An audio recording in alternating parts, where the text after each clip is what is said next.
কাতলা মাছের পিসগুলো যে তেলে ভেজে রেখেছিলাম সেই তেলে একটু শুকনো লঙ্কা, একটু গোটা লং আর গোটা এলাচ দিয়ে ভেজে নিলাম। তখন আবার রিসাব একটু ভিডিও কল করেছে, ওর মাসিমণি আর মায়ের সাথে খুব কথা বলতে ইচ্ছে করছিল। এরপর আমরাও ওই তেলে পেঁয়াজ বাটা খানিকটা দিয়ে কষতে শুরু করলাম। তারপর কষা হয়ে গেলে কাঁচা লঙ্কা ওতে দিয়ে দিলাম।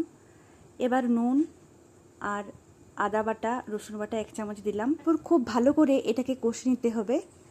যেমন তেলটা ছেড়ে ছেড়ে আসবে তখন আমরা ওই পেস্ট করা মশলাটা দিয়ে দেব।